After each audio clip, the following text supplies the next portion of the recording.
Friends, मैं वहीदा और welcome to my channel Waheeda Bilimoria. Friends, हमारा जो पेपर नंबर 7 है, जो 2019-20 का प्रीलिम्स का पेपर था, वो पेपर का आज हमारा पार्ट 2 करने का समय है। और ये मैं आपको गारंटी से कह रही हूं कि अगर पार्ट 1 आपने आराम से कर लिया है तो पार्ट 2 तो आप उससे भी फास्ट करने वाले हैं। तो चलिए फिर शुरू करते हैं हमारा पार्ट 2, जो 3 मार्क्स के सम्स को एक्सप्लेन करेगा। Welcome dearest children. आज हम जो पेपर 7 का सेक्शन सी कर रहे हैं हमारे पार्ट 2 में, इसमें हम 3 मार्क्स के सम्स देखेंगे, जिसमें पहला है find all zeros of the polynomial. लेकिन आपको 2 जीरोज दिए गए हैं। अब फ्रेंड्स, ये देखिए कि इस पोलिनोमियल की डिग्री क्या है। तो इस पोलिनोमियल की डिग्री 4 है, तो यहाँ पे मैक्सिमम 4 जीरोज आ सकते हैं। अब ये जो 2 जीरो हैं, इन्हें पहले हमें फैक्टर्स में कन्वर्ट करना है, फिर इन्हें मल्टीप्लाई करना है ताकि एक पोलिनोमियल मिले, और फिर उससे पोलिनोमियल से हमें ये पोलिनोमियल को डिवाइड करना है। तो चलिए पहले, इफ √2 एंड -√2 आर जीरोज, तो फिर x ये माइनस हो जाएगा, और दूसरे में x minus into minus plus हो जाएगा। ये आपके 2 फैक्टर्स हैं। अब आपको इन्हें मल्टीप्लाई करना है ताकि वो एक पोलिनोमियल जिनमें जो मैं आपसे कहती हूं वो आपको मिलेगा। सो ये a minus b a plus b, so a square minus b square, so x square minus 2, ये आपका हो गया। लेकिन फ्रेंड्स, यहाँ पे बच्चे जो मिस्टेक करते हैं वो है, अगर हमें इसे रिमाइंडर थियरम में डिवाइड करने के तौर पे लेना है तो इसे डिक्रीजिंग ऑर्डर ऑफ पावर में रखना होगा। यहाँ पे x वाला कोई टर्म नहीं है, तो आपको इस तरह से वो टर्म अपने आप लिखना होगा और फिर आप इसे यूज कर पाओगे, तभी ये इजी रहेगा। तो चलिए अब हम हमारा जो रिमाइंडर थियरम है वो करने वाले हैं।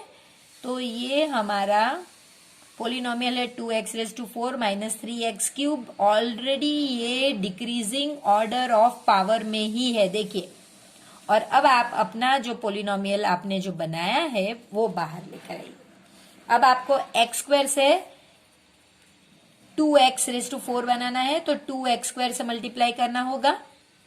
2x² से आपको यही चीज मल्टीप्लाई करनी होगी, सो x² प्लस 0x माइनस 2, सो 2x⁴ प्लस ये तो 0 ही होगा लेकिन क्यूब हो जाएगा, माइनस 4x²। अब इसे यहां पे डालिए, 2x⁴ plus 0x³ minus 4x²।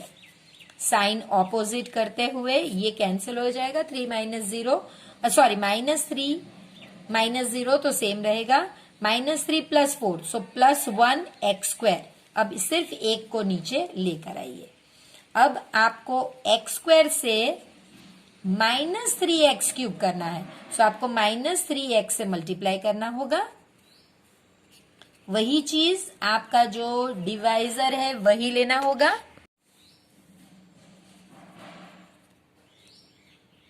Plus 0x² plus 6x। यहाँ पे कोई भी नंबर लेने से कोई फर्क नहीं पड़ता, क्योंकि 0 है तो 0 ही। ये सिर्फ मैंने पोलिनोमियल में हमें x की जरूरत पड़ती है, इसलिए उसे वैसे ही रखा है, ये 0 ही हो जाएगा।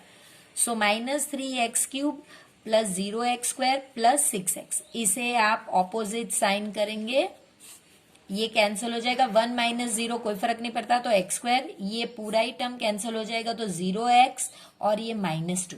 अब आप देख सकते हैं ये सेम ही चीज है, तो आप +1 लिख के डायरेक्ट ये चीज लिख सकते हैं। अब साइन ऑपोजिट कर दीजिए और ये पूरा ही कैंसिल हो जाएगा, तो 0 प्लस 0 प्लस 0। तो ये आपका दूसरा फैक्टर। इसमें आपके ऑलरेडी ये 2 फैक्टर्स तो है ही है, और अब आपके पास ये एक फैक्टर आएगा, लेकिन वो भी आगे चल के डिवाइड होगा। तो आप लिखोगे 2x⁴ minus 3x³ minus 3x² plus 6x minus 2 is equal to, पहला फैक्टर आपका x माइनस √2 है, दूसरा फैक्टर आपका x प्लस √2 है, जो ये ही है फ्रेंड्स। इसकी जगह पे मैंने यही लिखा है क्योंकि ये इसी से बना हुआ है। और तीसरा फैक्टर आपका 2x² माइनस 3x प्लस 1। अब आप इसे साइड पे सॉल्व करिए। 2x² माइनस 3x प्लस 1, 2 1 जा 2, तो 2 को आपको ऐड करना है, आंसर -3, तो 2 1 जा, दोनों को same sign, 2x² minus 2x minus x plus 1, x common x minus 1, sorry 2x common x minus 1, minus 1 common x minus 1, so 2x minus 1 और x माइनस 1, ये दो आपके फैक्टर्स बने हैं, इन्हें आप इस जगह पे रिप्लेस कर दीजिए। तो x माइनस √2 x प्लस √2 और इसकी जगह पे हम लिखेंगे 2x माइनस 1 और x माइनस 1। तो फ्रेंड्स बहुत सिंपल है, सिर्फ यही पैटर्न फॉलो कीजिए। इस तरह के 2 या 3 ही सम्स है, 2 रूट्स दिए गए हैं, पहले उन्हें फैक्टर्स में कन्वर्ट कीजिए। फैक्टर्स में कन्वर्ट करने के लिए x और ये इसकी ऑपोजिट साइन लगती है, तो अगर यहाँ पे प्लस है तो माइनस, यहाँ पे माइनस है तो प्लस, तो वो आपको 2 मिलेंगे, उन्हें मल्टीप्लाई करके वो डिवाइजर की तरीके से यूज कीजिए। डिवाइड करने के बाद ये जो पोलिनोमियल आएगा उसे ट्राई कीजिए कि क्या वो इस तरह से बनता है, उसमें से अलग फैक्टर बनते हैं तो उसे रिप्लेस कीजिए। Find the nature of roots. Nature of roots का मतलब है फ्रेंड्स, अगर आपको पूछा है नेचर ऑफ रूट्स तो आपको डी यानी कि डिस्क्रिमिनेंट ढूंढना है और उसी पे से आप नेचर कह सकते हैं। तो देखिए 3x² minus 4√3x plus 4 is equal to 0, इसे ax² plus bx plus c is equal to 0 से कंपेयर कीजिए। a आपका 3, b आपका -4√3 और c आपका 4, b² माइनस 4ac, तो आपका -4√3 स्क्वायर -4 इंटू 3 इंटू 4, तो ये हो गया आपका -4 स्क्वायर इंटू 3 माइनस आपका 16 थ्रीजा ही लिखते हैं अभी, क्योंकि 48 लिखने में कोई मतलब नहीं है, वो यहाँ पे भी वही होने वाला है इसके लिए। तो देखिए दोनों चीज सेम है, तो ये आंसर 0। जब भी आपका b² माइनस 4ac अगर 0 आता है तो इसका मतलब है नेचर, अब ये नेचर है 2 इक्वल रियल रूट्स आने चाहिए आपके, यानी आंसर एक ही आएगा, आपको 2 बार लिखना है, तो वो 2 रियल रूट्स। तो वो कैसे आएगा, फॉर्मूला लगाइए x की, x is equal to -b plus और minus √b² minus 4ac upon 2a।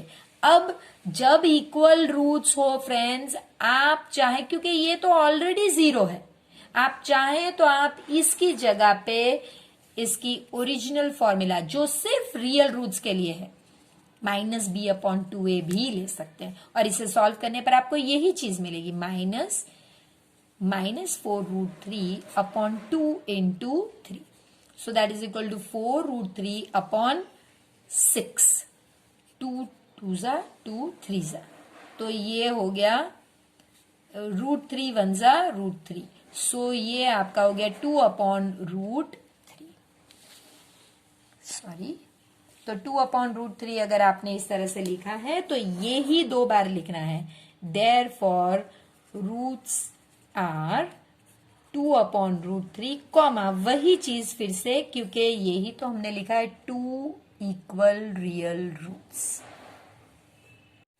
ये भी बहुत इंटरेस्टिंग है, इसमें आपसे कहा गया है the sum of the 4th and the 8th term of AP, यानी कि एक तरफ 4th टर्म और 8th टर्म का आंसर 24 है और दूसरी तरफ सम ऑफ यानी कि 6th टर्म और 10th टर्म का आंसर है 44। फ्रेंड्स आप जानते हैं कि इस तरह से जब आपके पास कोई दो चीज आए, आप कोई स्कूल में यहाँ पे A4 की जगह पे T4 और T8 भी लिखते हैं, यहाँ पे T6 और T, तो T और A दोनों ही टर्म के लिए यूज होते हैं, तो आप अपने स्कूल और अपने स्टेट के हिसाब से लिख सकते हैं।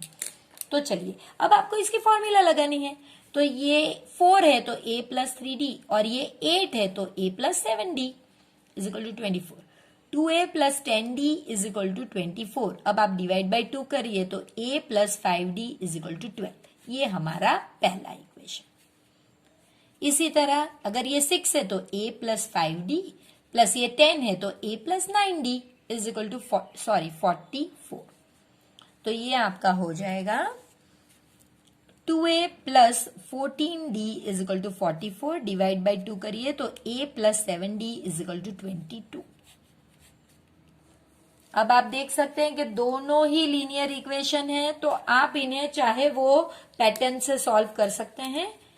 a plus 5d is equal to 12, a plus 7d is equal to 22। इसे मैं -1 से करती हूं, so minus a plus 5d is equal, sorry, minus 5d is equal to -12, a plus 7d is equal to 22।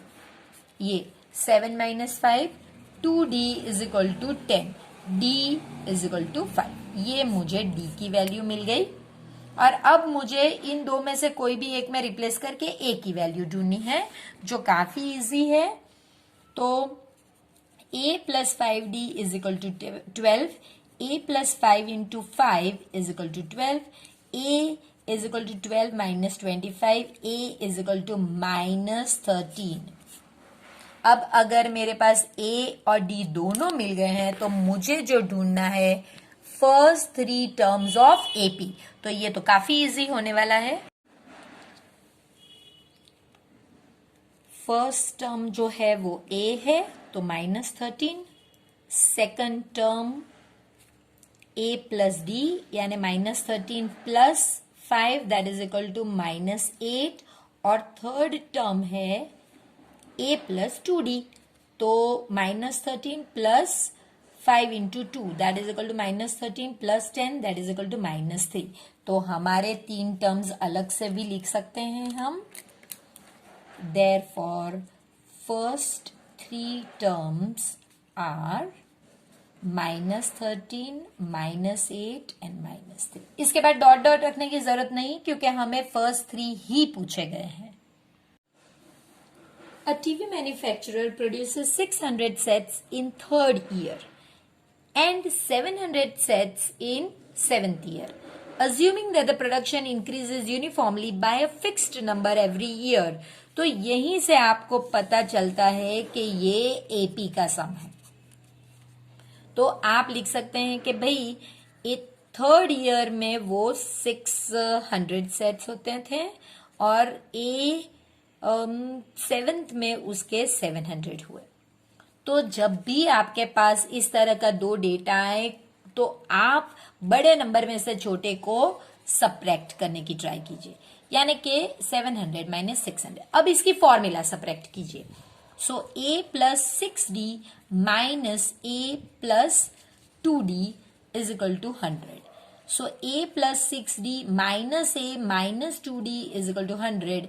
So a तो cancel हो गया, तो 4d is equal to 100, d is equal to 25। देखिए आपने सब्ट्रैक्ट किया तो किस तरह से a तो कैंसिल ही हो जाएगा और आपको d की वैल्यू मिल जाएगी। यही पैटर्न होती है।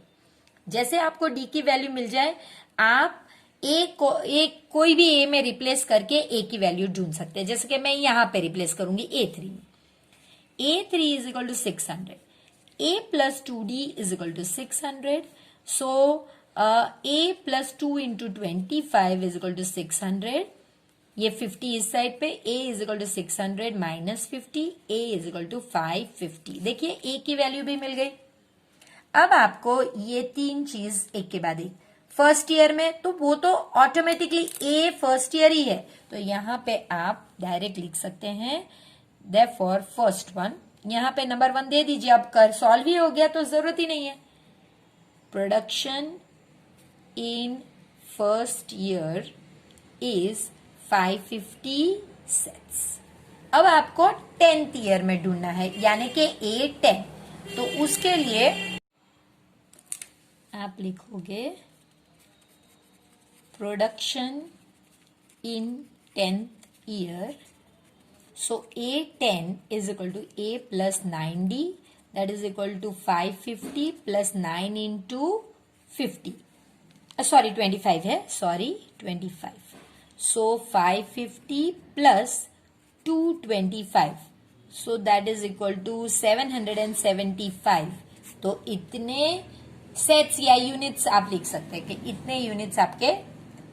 अब पूछा है total production in first 7 years, तो इसका मतलब S7 पूछा है ये। तो वही आपको लिखना है थर्ड वन,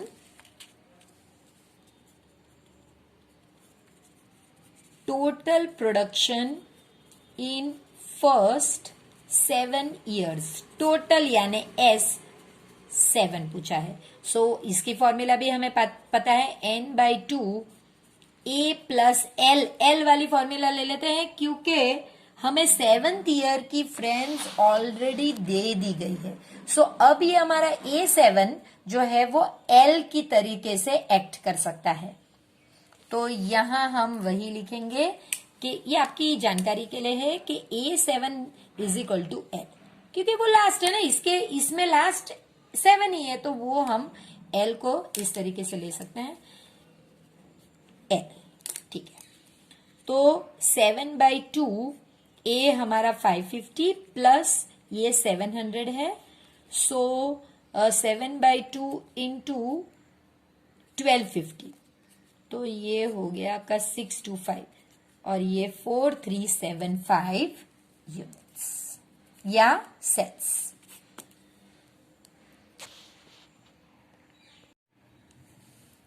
फ्रेंड्स ये सेम सम हमने आगे के पेपर में भी करा है।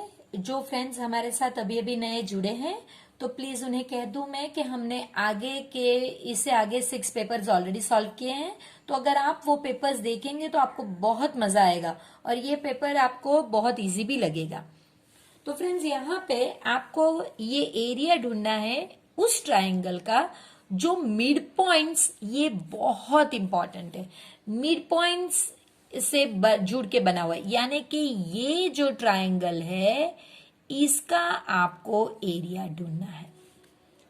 फिर आपको इस ट्राइंगल का मतलब ये वाला PQR का रेडियस गिवन ट्राइंगल, गिवन आपका ABC है, उसका रेशियो ढूंढना है।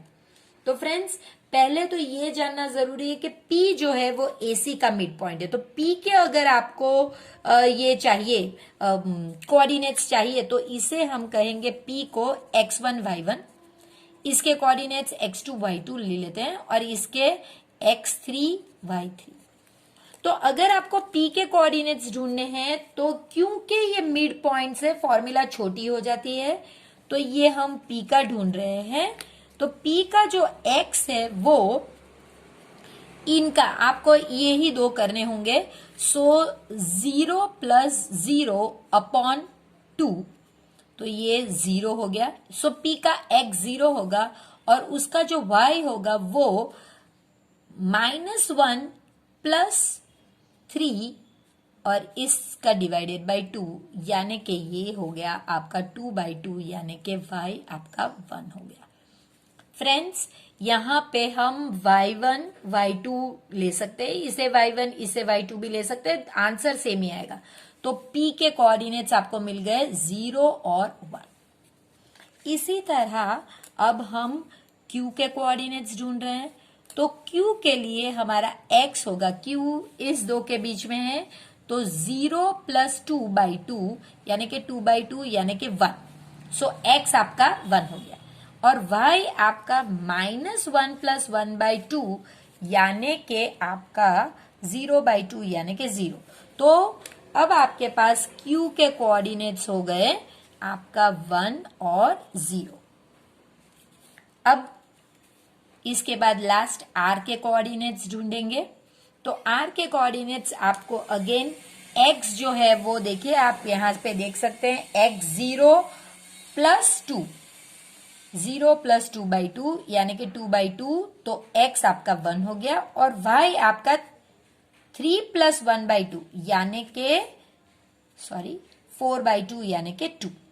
तो अब आपका R के जो कोऑर्डिनेट्स है वो 1 और 2। तो ये 3 आपको ढूंढने बहुत जरूरी है और उसके बाद तो फ्रेंड्स सिर्फ आपको एरिया की फॉर्मूला लगानी है। तो उसके लिए तो हमारे पास है ही ऑलरेडी कि area of triangle PQR is equal to half, और फिर एक में मैं फॉर्मूला आपके लगाती हूँ, x1 y2 - y3 plus x2 y3 - y1 plus x3 y1 - y2, friends, अगर आपको ये फॉर्मूला बनाते नहीं आती है तो प्लीज आगे के पेपर प्लीज रिफर कीजिए, उसमें मैंने किस तरह से फॉर्मूला बनानी है उसकी ट्रिक्स भी बताई हुई है। तो मैंने प्लेलिस्ट में सारे ही वीडियो डाले हैं, आप चेक कर सकते हैं।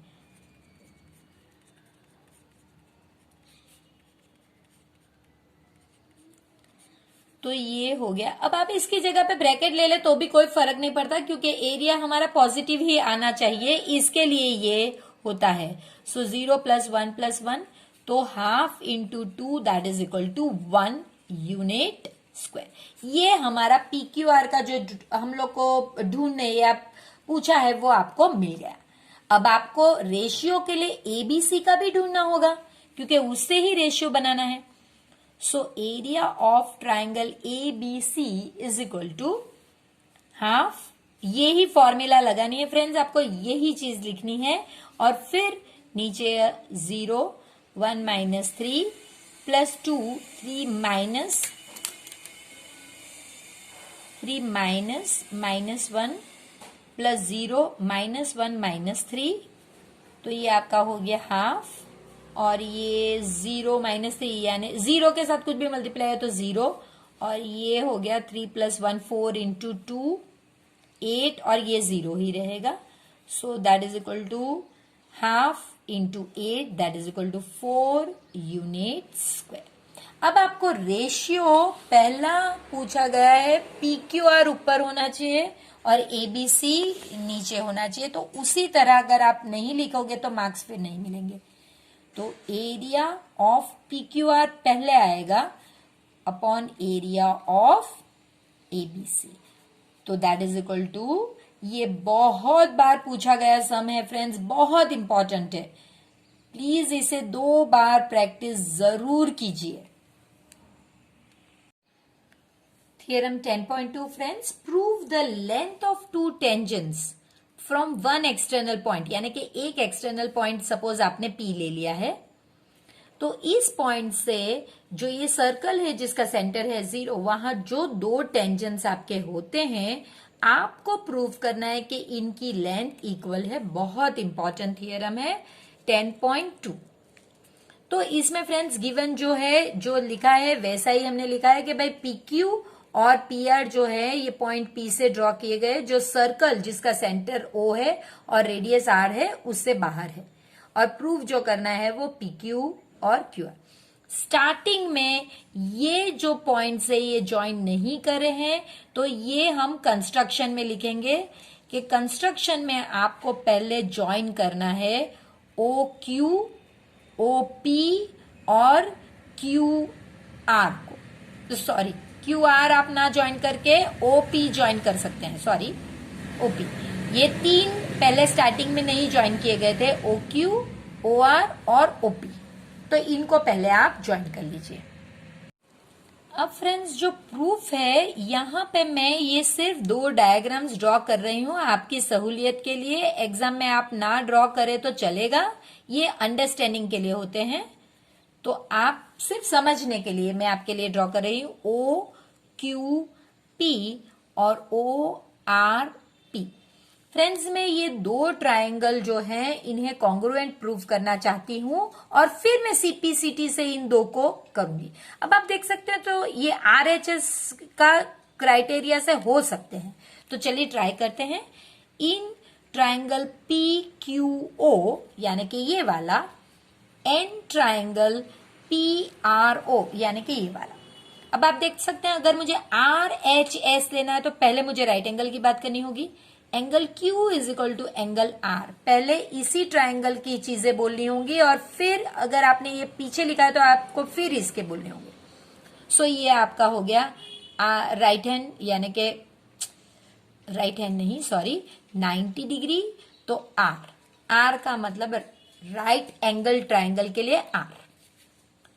फिर आप H की बात करेंगे यानी कि हाइपोटेन्यूज, तो इनके ऑपोजिट ये साइड है, तो ये दोनों ही कॉमन साइड है, तो वो भी आप लिख सकते हैं OP is equal to OP, तो आप लिख सकते हैं कॉमन साइड, तो ये आपका हो गया H। और अब आप एस कोई भी एक साइड, तो आप जानते हैं कि ये साइड इक्वल टू ये साइड, क्योंकि दोनों ही रेडियस है, आर है दोनों, मैंने आप ऑलरेडी पहले लिखा हुआ है. So O Q is equal to O R because radius of same circle. तो ये आपका हो गया एच. देखिए आर एच एस, तो वही आपको लिख लेना है. Therefore by R H S criteria triangle PQO is congruent to triangle PRO. और अब आप जानते हैं कि जब वो कॉन्ग्रुएंट है तो उसका जो CPCT से बाकी की चीजें बची हुई, तो बाकी की कौन सी चीजें बची हुई, ये दो, फिर ये वाले, और बच गया ये एक साइड. तो ये, तो आपको दूसरी चीजों की तो जरूरत नहीं है, आप सिर्फ साइड की बात कीजिए क्योंकि वही पूछा गया है. तो वही आपको लिखना है. Therefore by CPCT PQ is equal to PR. यही आपको पूछा गया है. अब इसे आप स्टेटमेंट में अगर लिखना चाहें तो कैसे लिखेंगे, तो आप लिखोगे therefore both tangents PQ and PR from point P outside circle are of equal length. From each corner of a square of side 4 centimetre, यानी कि एक स्क्वायर है जिसके हर एक साइड 4 सेंटीमीटर है. एक क्वाड्रेंट, क्वाड्रेंट का मतलब है फ्रेंड्स इस तरह का एक फिगर जो एक सर्कल का फोर्थ पार्ट होता है. तो इसकी अगर आप बात करें तो ये सेक्टर जो है उसमें आप theta by 360 into pi are square लिखते हैं. तो यहाँ पे क्वाड्रेंट में थीटा 90 डिग्री होता है, 360 इंटू पाई आर स्क्वायर, तो ये 1/4. तो क्वाड्रेंट की हमारे पास एक दूसरी फॉर्मूला भी है जो देखिए मैंने आपको प्रूफ करके भी बता दी, 1/4 पाई आर स्क्वायर. तो आप डायरेक्टली ये फॉर्मूला लगा सकते हैं अदर देन कि ये पूरा ही करने के अलावा क्वाड्रेंट दिया गया है तो आप ये फॉर्मूला भी लगा सकते हैं. तो आपको ऐसे 4 क्वाड्रेंट है जिनकी ये जो साइड है, ये सर्कल की ये जो रेडियस है ये 1 सेंटीमीटर दे दी गई है, और बीच का भी एक सर्कल है जिसका डायमीटर 2 सेंटीमीटर यानी कि 1 सेंटीमीटर रेडियस वाली सर्कल है. आपको ये शेडेड पोर्शन बतानी है कि इसकी कितनी. फ्रेंड्स इससे इजी सम 3 मार्क्स में तो हो ही नहीं सकता. ये करेंगे कैसे, सिंपल है. अगर मैं आपको ड्रॉ करके बताऊं, आपको एक स्क्वायर का एरिया ढूंढना है जो 4/4 का है. उसमें से आपको ये एक सर्कल सबट्रैक्ट करनी है. इसका डायमीटर 2 सेंटीमीटर है तो रेडियस 1 सेंटीमीटर होगा. और फिर आपको दूसरी और, यानी आप क्या कर सकते हैं, आप ब्रैकेट में 4 इस तरह के क्वाड्रेंट, इसे और इसे ऐड करके पूरे स्क्वायर के एरिया में से सबट्रैक्ट कर सकते हैं. तो ये क्वाड्रेंट है तो 4 ऐसे क्वाड्रेंट्स है ना, तो 4 क्वाड्रेंट्स का आपको एरिया चाहिए. तो इतना सिंपल है. बस इसी चीज को आप फॉर्मूला में डालिए और आगे सॉल्व कीजिए. तो कैसे करेंगे, सिंपल लिखने को ही हम इस तरह से लिख सकते हैं. Area of shaded portion is equal to, देखिए area of square minus bracket में लिखिए area of circle plus 4 into area of quadrant. So area of square L into L आपको पता है, area of circle pi are square. अब luckily आपके पास are दोनों के सेम है तो बहुत इजी हो जाने वाला है. Plus 4 into 1/4 pi are square. देखिए ये भी कैंसिल और ये भी कैंसिल. इससे इजी ये सम हो ही नहीं सकता फ्रेंड्स. अगर आप थोड़ा सा सोच ले, देखिए ये दोनों चीज सेम ही है. सो L आपका 4 इंटू 4 माइनस आप इसे 2 इंटू पाई आर स्क्वायर लिख सकते हैं ना. ये 2 पाई है, 1 एप्पल प्लस 1 एप्पल तो 2 pi are square. So 16 minus 2 into 22/7 into 1 into 1. So that is equal to 16 minus 44 by 7. So that is equal to 16 LCM 7 होगा तो 112 minus 44 by 7. So that is equal to 68 by 7. And that brings us to 9.714 और unit है centimetre और area है तो square, centimetre square. आपसे कहा गया है कि अ सिलिंड्रिकल बकेट, एक बकेट है इस तरह की जो 32 सेंटीमीटर हाई है, यानी कि 32 सेंटीमीटर इसकी हाइट है, h is equal to that much, और रेडियस उसका जो बेस है उसका रेडियस आपका यानी कि ये 18 सेंटीमीटर है और इसमें पूरी ही सैंड भरी हुई है। अब इस बकेट को एम्प्टी की जाती है, इसी को यानी कि इसके अंदर जितनी भी सैंड है उसकी एक कोनिकल हीप बनती है, यानी कि एक ढिग जिसे कहते हैं ढिगला या डिग या एक हीप बनती है। और इस हीप की जो हाइट है फ्रेंड्स, हाइट हमेशा यहां होती है, ये ध्यान रखिए, ये 24 सेंटीमीटर है और आपको इसका रेडियस और इसकी स्लांट हाइट जो L है वो ढूंढनी है। बहुत सिंपल है फ्रेंड्स, अगर इसमें से कोई चीज खाली कर कर ये बनाई गई है तो इसका मतलब इन दो का वॉल्यूम सेम होगा। तो आपको वहीं से शुरू करना है, आपको वॉल्यूम दोनों का सेम करना है।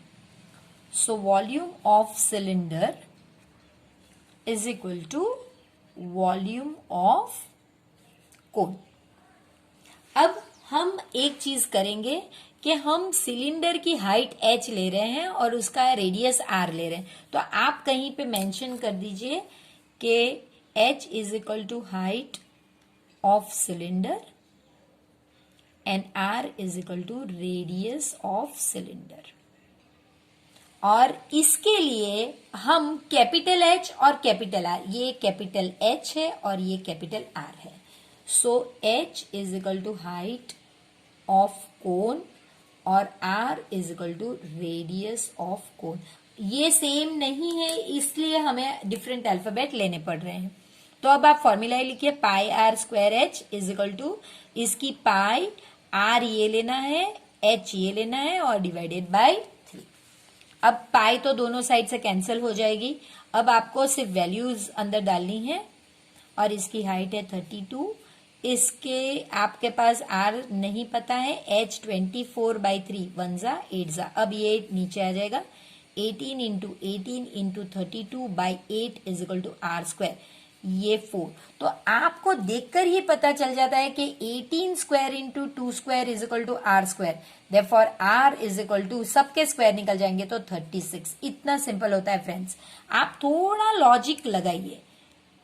तो R आपको तो मिल गया भाई, इसका R जो है वो 36 सेंटीमीटर है। अब आपको स्लांट हाइट तो आपको पता ही होना चाहिए कि ये राइट एंगल पे होता है, तो ये हाइपोटेनियस हो गया, तो this is equal to this square plus this square, यही चीज आपको लिखनी है।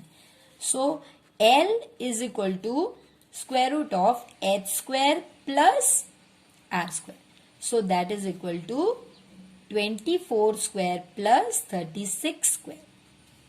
तो ये आपका हो जाएगा 576 plus 1296, that is equal to 1872।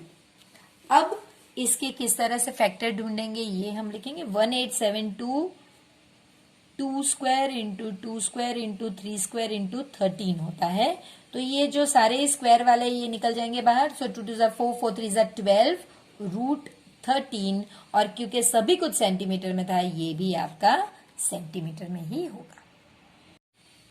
Friends, ये जो सम है गुलाब जामुन का सम है, ये सेम सम हमने मेडिसिनल कैप्सूल का भी सम किया था, वो ऐसा ही है। तो ऐसे सिर्फ 2 या 3 ही सम है, तो प्लीज इन्हें ध्यान दीजिए। और जो फ्रेंड्स आज ये गुलाब जामुन वाला कर रहे हैं उन्होंने मेडिसिन वाला नहीं किया, तो प्लीज जाके आगे हमारे पेपर्स चेक कर सकते हैं।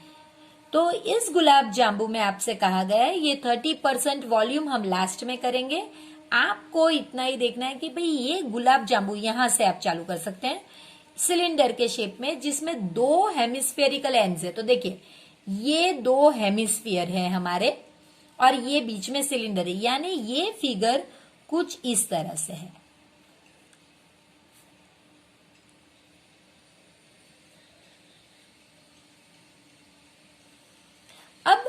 इसका जो डायामीटर है, डायामीटर आपका 2.8 है, तो रेडियस आपका 2.8/2 यानी कि 1.4 है।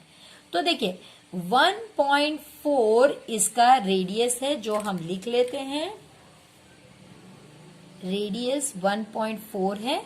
अब 1.4 इस तरह भी, 1.4 इस तरह भी और 1.4 इस तरह भी, ये आपको समझना होगा। इसका मेजर नहीं दिया गया है, लेकिन देखिए ये अगर एक हेमिस्फीयर में आपके लिए बड़ा बना के देती हूं तो ये हर साइड पे 1.4 होगा। तो ये 1.4 और ये डायमीटर अगर आप देखोगे तो 1.4, 1.4, 2.8 ये इस तरह से होगा। तो ये आप समझ लीजिए किस तरह बना है। अब ये जो पूरा है ये 5 सेंटीमीटर है, तो उसमें से आपको 1.4 इस तरह और 1.4 इस तरफ कट करना होगा। तो जो बीच का सिलेंडर है ये 5 माइनस 2.8 यानी के 2.2 ही है फ्रेंड्स, और ये 1.4 है और ये 1.4 है। ये फिगर आपने नहीं ड्रॉ किया तो आपको मेजरमेंट के बारे में नहीं पता चलेगा। अब तो फ्रेंड्स बहुत इजी है, क्योंकि हमको सिरप के बारे में बात करनी है तो हमें वॉल्यूम ही ढूंढना पड़ेगा। तो चलिए वॉल्यूम ऑफ 1 गुलाब जामुन, आप सिर्फ एक के बारे में ही पहले बात करिए, तो वो होगा 2 into volume of hemisphere, 2 hemisphere है, प्लस वॉल्यूम ऑफ सिलेंडर। तो 2 इंटू हेमिस्फीयर की फॉर्मूला क्या है फ्रेंड्स, तो वो होगी 2πr³/3, और सिलेंडर की तो हमें पता है πr²h। पाई दोनों में कॉमन है, आप चाहें तो पाई, और आर भी दोनों के सेम ही है, तो आप चाहें तो r² बाहर निकाल सकते हैं। 4/3r प्लस इसमें सिर्फ h बचा है, सो 22/7। r आपका 1.4 इंटू 1.4, ये 4/3 इंटू 1.4 प्लस 2.2। इसे हम अगर सॉल्व करेंगे तो सिंपल है, ये 1 जा और ये 0.2 जा, या फिर अगर देखिए इस तरह से 4/10, तो अगर आप इसे किसी भी 7 है ये, इस तरह से करेंगे तो 2, तो 2/10 है ना, इसीलिए ये 0.2 लिखा हुआ है। आप चाहें तो नीचे अपॉन 10 करके भी कर सकते हैं। सो 22 इंटू 2.8, सॉरी 2.8 नहीं होगा, 0.28 होगा ये, इंटू ये आपका कैंसलेशन होके 1.867 प्लस 2.2, सो 22 इंटू 28/100 इंटू ये पूरा ही आपका 4.067। फ्रेंड्स, मल्टीप्लीकेशन और कैलकुलेशन हमें आता है, हमें किस तरह सम सॉल्व करना है इस पे कंसंट्रेट करना है। तो इतना हमारा वॉल्यूम होगा, ये हमें चाहिए। अब ये जो है, ऐसे हमारे पास 45 गुलाब जामुन हुए, ये तो सिर्फ एक है, तो 45 टाइम्स इसे मल्टीप्लाई करना होगा, तो 45 गुलाब जामुन का वॉल्यूम मिलेगा। तो आपको सिर्फ ऐसे ही लिखना है कि volume of 45 gulab jamun is equal to 45 into 25.0712, that is equal to 1128.204 centimetre cube. इतना सिरप, ये जो वॉल्यूम है ये सिरप का है 45 गुलाब जामुन, लेकिन एक्चुअल सिरप जो है वो सिर्फ 30% ऑफ 1128.204 है, यही दिया गया है, यानी 30/100 इंटू 1128.204। तो ये फ्रेंड्स आपका आएगा 338.46 सेंटीमीटर क्यूब ही आएगा, क्योंकि ये वॉल्यूम है। If the median of the distribution, ये मीडियन आपको दे दिया गया है, तो मीडियन अगर आपका 28.5 है तो वो इस क्लास के अंदर आएगा, तो आपका मीडियन क्लास इससे मिल जाएगा आपको। Median is equal to L plus n/2 minus CFI upon F5 into H. तो अब आपके पास 28.5, ये 20, ये आपका 30 माइनस 5 प्लस x, और ये Fi आपका 20, h आपका 10 है। तो ये हो, आप इसे शिफ्ट करेंगे तो 28.5 माइनस 20, और यहाँ पे 30 माइनस 5 माइनस x अपॉन 2, ये हो गया आपका 8.5 इंटू 2, हम इसे शिफ्ट कर रहे हैं, is equal to 25 minus x, ये आपका 17 minus 25 is equal to minus x, so minus 8 is equal to minus x, therefore x is equal to 8। आपको पहली जो अननोन फ्रीक्वेंसी थी, जो ये वाली x, ये आपको मिल गई है, ये 8 है। अब हम ये जो हमारा इक्वेशन हमने बनाया, इसमें x की वैल्यू डालकर y की वैल्यू ढूंढ लेंगे। तो इतना सिंपल होता है फ्रेंड्स। तो चलिए, substituting value of x in 1, so x plus y is equal to 15, 8 plus y is equal to 15, y is equal to 15 minus 8, y is equal to 7। तो आपके पास दोनों ही वैल्यू इस तरीके से आ जाती है। इस सेक्शन का last sum friends, the table shows the daily expenditure of food of 25 households. इसका मतलब ये अगर आप टोटल करो तो 25 आना चाहिए, जो इनकेस है, राइट है। आपको स्टेप डेविएशन मेथड यूज करनी है फ्रेंड्स। तो स्टेप डेविएशन मेथड मीन के लिए ये होती है, mean is equal to a plus sigma UFI या FI/UI, आप UI/FI या FI/UI दोनों लिख सकते हैं, इंटू h। तो पहले तो आपको u बनाना होगा, लेकिन सबसे पहले हमें क्लास में से आपको बनाना होगा x, यानी कि क्लास मार्क्स। तो ये हो गया 100, ये पहला वाला 100 प्लस 150/2 यानी 250/2 यानी 225, ये 175, सॉरी ये 125 है, सॉरी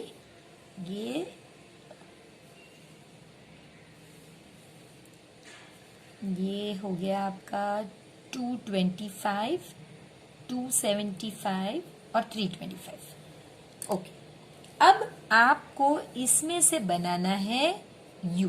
अब फ्रेंड्स, अगर ये 1 2 3 4 5 है, तो ये जो मिड वैल्यू है ये आप a तरीके से ले लीजिए।